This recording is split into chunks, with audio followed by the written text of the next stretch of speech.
அஸ்ஸலாமு அலைக்கும் வரஹ்மத்துல்லாஹி வபரகாத்துஹு.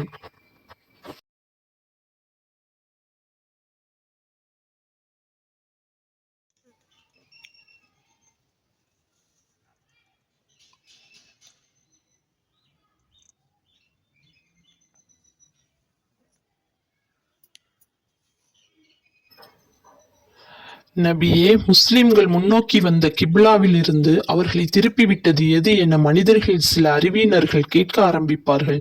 அதற்கு நீர் கூறுவீராக, கிழக்கு திசையும் மேற்கு திசையும் அல்லாஹுக்குரியதே. அவன் விரும்புகிறவர்களை நேரான வழியில் செலுத்துவான்.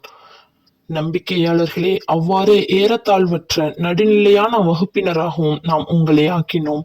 ஆகவே நீங்கள் மற்ற மனிதர்களுக்கு வழிகாட்டக்கூடிய சாட்சிகளாக இருங்கள். நம் தூதர் உங்களுக்கு வழிகாட்டக்கூடிய சாட்சியாக இருப்பார். நபியே, நீர் இதுவரை முன்னோக்கி தொழுது கொண்டு இருந்த பைத்துல் முகத்தஸின் திசையை மாற்றாமல் நீர் அதையே நோக்கி தொழுது வரும்படி இதுவரை நாம் விட்டு வைத்திருந்ததெல்லாம் அதை மாற்றிய பின் நம் தூதரை பின்பற்றுபவர் யார்? பின்பற்றாமல் தன் குதிங்கால் புறமாகவே புறமுதுகிட்டு திரும்பிச் சென்று விடுகிறவர் யார் என்பதை நாம் அறிவித்து விடுவதற்காகத்தான். ஆனால் எவர்களை அல்லாஹ் நேர்வழியில் நடத்துகிறானோ அவர்களைத் தவிர மற்றவர்களுக்கு அவ்வாறு கிப்லாவை மாற்றுவது நிச்சயமாக மிக வலுவாக இருக்கும். நம்பிக்கையாளர்களே, இதற்கு முன்னர் நீங்கள் பைத்துல் முகத்தஸை நோக்கி தொழுது வந்த உங்கள் நம்பிக்கையையும் அல்லாஹ் வீணாக்கி விட மாட்டான். நிச்சயமாக அல்லாஹ் மனிதர்கள் மீது மிக இரக்கமுள்ளவன், மிக கருணையாளனாவான். நபியே, உமது முகம் பிரார்த்தனை செய்து அடிக்கடி வானத்தை நோக்குவதை நாம் காண்கிறோம். ஆதலால் நீர் விரும்பும் கிப்லாவாகிய மக்காவின் பக்கமே நாம் உம்மை நிச்சயமாக திருப்புகிறோம். எனவே நீர் தொழும்போது மக்காவில் உள்ள மஸ்ஜிதுல் ஹராமில் பக்கமே உமது முகத்தை திருப்புவீராக. நம்பிக்கையாளர்களே, நீங்களும் எங்கிருந்த போதிலும் தொழுகையில் அதன் பக்கமே உங்கள் முகங்களை திருப்புங்கள். வேதம் கொடுக்கப்பட்ட யூதர்களும் கிறிஸ்தவர்களும் நீங்கள் மக்காவின் திசையளவில் திரும்பிய இது தங்கள் இறைவனிடம் இருந்து வந்த உண்மையான உத்தரவுதான் என நிச்சயமாக அறிவார்கள்.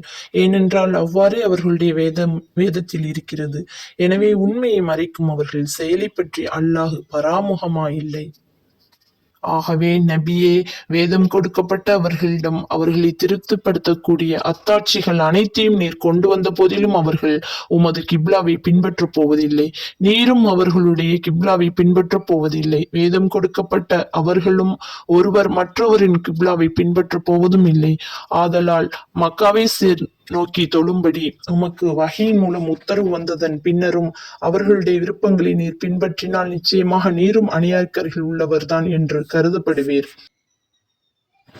எவர்களுக்கு நாம் வேதம் கொடுத்திருக்கிறோமோ அவர்கள் தங்கள் பிள்ளைகளை சந்தேகமற அறிவதை போல் அந்த மக்காவின் திசை அளவில் நீங்கள் திரும்பி தொழுவீர்கள் என்பதை அறிவார்கள்.